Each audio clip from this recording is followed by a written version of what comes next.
그날 회의실에서 현우는 모두가 보는 앞에서 나를 비웃었다. 지은 씨, 또 부정적이네. 리스크만 보면 회사 어떻게 성장해. 웃음이 터졌고 나는 고개를 숙인 채 입을 다물었다.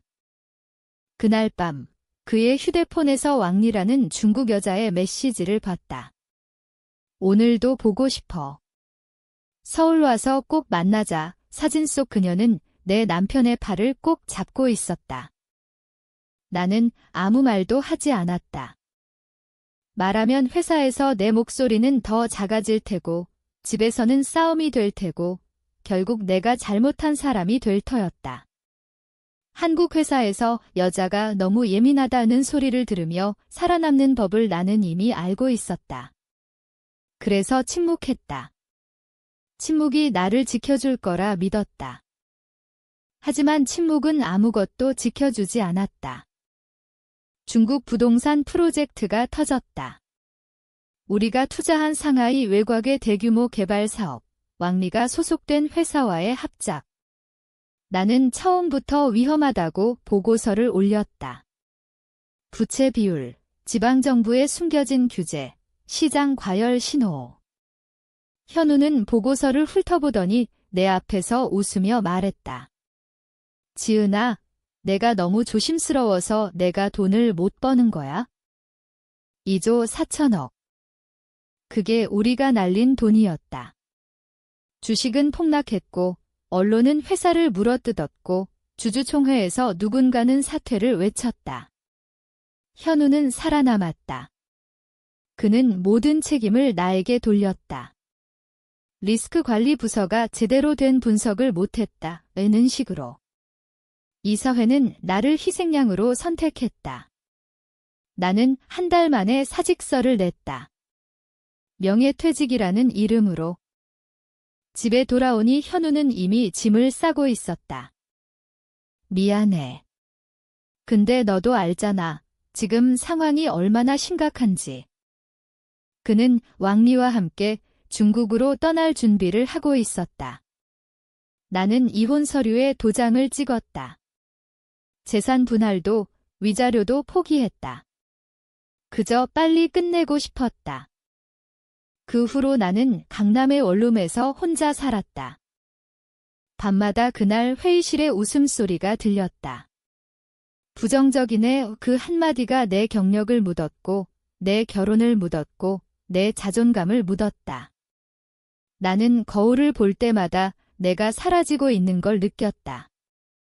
그러나 사라지지 않았다. 오히려 뭔가 단단해지는 느낌이 들었다. 차가운, 날카로운 것. 나는 아직 살아 있었다. 그리고 기억하고 있었다. 퇴직금은 생각보다 적었다. 서울 생활비로는 1년도 버티기 힘들었다. 나는 이력서를 냈지만 업계는 좁았다. 리스크 관리 실패로 퇴사한 사람이라는 소문이 이미 돌았다. 면접관들은 웃으며 말했다. 큰 프로젝트 경험이 있네요. 다만 결과가 좀 아쉬웠죠. 나는 결국 작은 컨설팅 회사에 들어갔다. 월급은 절반으로 줄었고 직함은 선임 연구원이었다.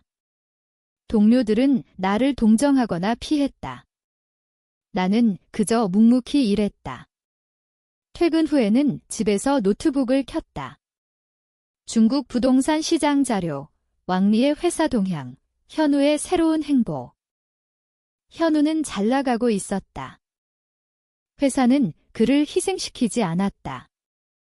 오히려 위기관리 능력을 인정받아 부사장으로 승진했다.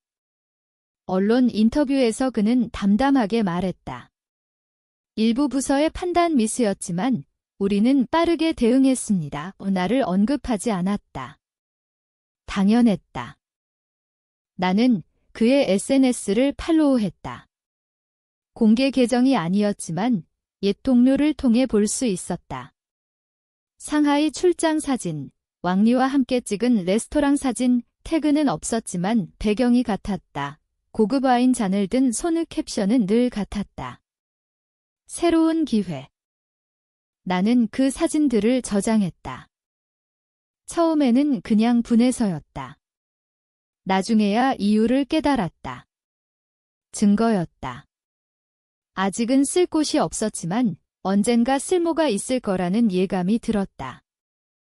밤에 잠이 오지 않을 때면 생각했다. 내가 그냥 잊고 살면 될까? 새 삶을 시작하면 될까? 하지만 그럴 때마다 그 웃음소리가 들렸다. 회의실에서 터진 웃음. 내 경고를 우스꽝거리로 만든 그 소리. 그것이 나를 잠들지 못하게 했다. 어느 날 옛 동료에게서 연락이 왔다. 현우 부사장, 또 대형 프로젝트 추진한대. 이번에도 중국 쪽이야. 베이징 근교 데이터 센터. 나는 조용히 물었다. 리스크 분석은? 그건 이제 다른 팀이 한다던데? 나는 전화를 끊고 노트북을 열었다. 이번에도 위험했다. 중국 정부의 데이터 규제 강화, 외자 제한 움직임, 경쟁사의 선점. 나는 이미 자료를 모으고 있었다. 이번에는 내 이름으로 보고서를 올릴 곳이 없었다. 하지만 올릴 방법은 있었다.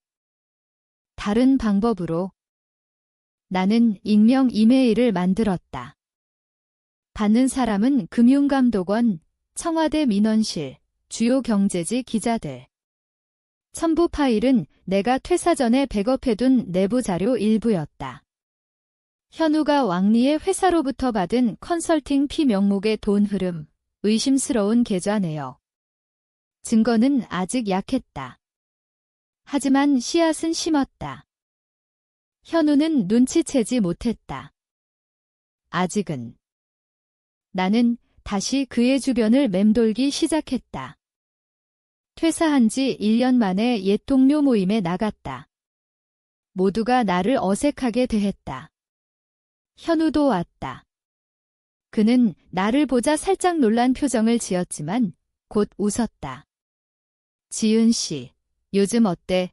나는 미소 지으며 대답했다. 잘 지내요. 새로운 일 시작했어요.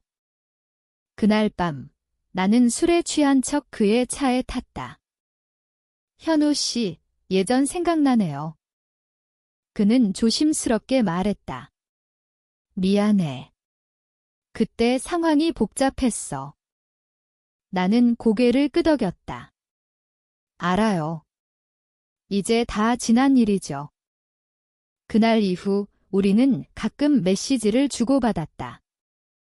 나는 화해를 원하는 전처처럼 보였다. 그는 죄책감을 덜고 싶어 했다.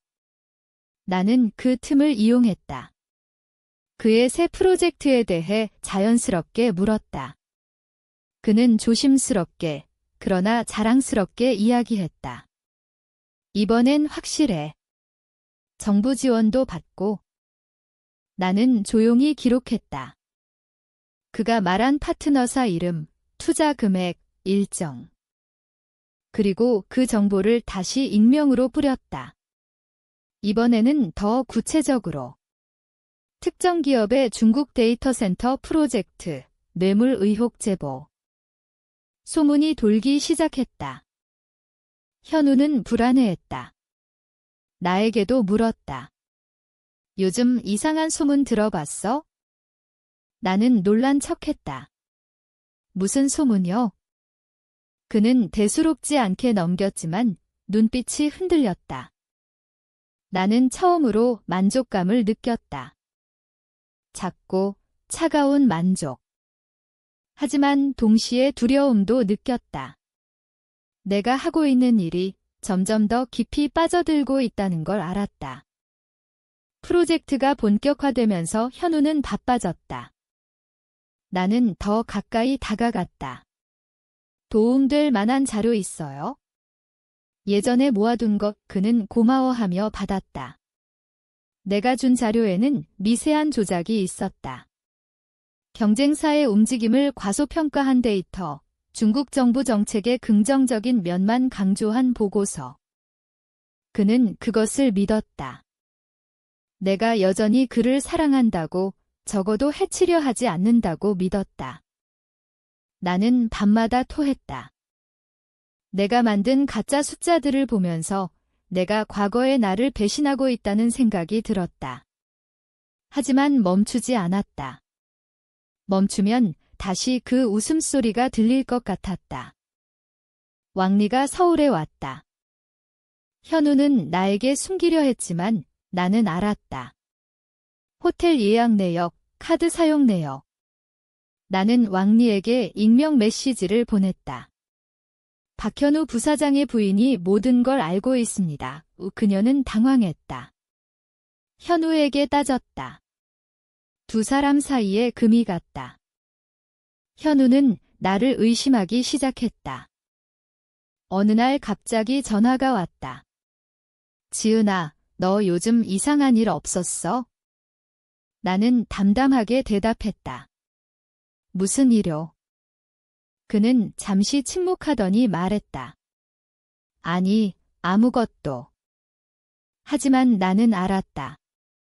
그가 나를 조사하고 있다는 걸? 게임이 본격적으로 시작되었다. 금융감독원이 조사를 시작했다. 현우의 프로젝트에 대한 제보가 여러 경로로 들어왔다. 그는 변호사를 선임하고 내부 자료를 정리했다. 나와의 연락을 끊었다. 나는 더 깊이 들어갔다. 퇴사 전에 백업한 그의 개인 이메일까지. 거기에 있었다. 왕리와의 메시지, 뇌물 약속, 내 경고를 무시한 이유까지. 지은이 너무 까다롭게 굴어서 그냥 진행하자. 나는 그걸 언론사에 보냈다. 실명은 아니었다. 하지만 충분히 구체적이었다. 주식은 또 폭락했다. 이번에는 회사가 현우를 버렸다. 그는 보직 해임되었고 검찰 소환이 왔다. 왕리는 중국으로 도망쳤다. 현우는 나를 찾아왔다.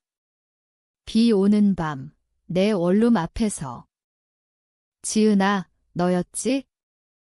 나는 문을 열고 그를 맞았다. 뭐료? 그는 떨리는 목소리로 말했다. 제발 그만해. 내가 잘못했어. 나는 그를 안으로 들였다. 차를 끓여주었다. 그는 울었다. 처음 보는 모습이었다. 나 지금 다 잃었어. 집도, 직함도, 명예도. 나는 조용히 말했다. 나도 그랬어요. 그는 고개를 들었다. 복수였구나. 나는 대답하지 않았다. 그저 그를 바라보았다. 차가운 눈으로. 현우는 결국 기소되었다. 뇌물수수와 업무상 배임. 2조 4천억 손실의 책임도 일부 졌다. 그는 구속되었고 재판에서 모든 걸 인정했다. 언론은 그를 찢어발겼다. 그의 이름은 더러워졌다. 나는 법정에 가지 않았다. TV로만 보았다. 수갑찬 그의 모습, 초췌한 얼굴. 옛 동료들이 말했다. 지은 씨, 내가 옳았어. 그때 경고가 맞았어. 나는 웃지 않았다. 집에 돌아와 거울을 보았다. 내 눈빛이 낯설었다. 예전에 나는 어디로 갔을까? 밤에 창밖을 보았다. 강남의 불빛이 여전했다. 모든 게 변한 듯하면서도 아무것도 변하지 않았다. 나는 여전히 살아 있었다. 그리고 기억하고 있었다. 이게 정의였을까? 아니면 나도 그와 똑같아진 걸까?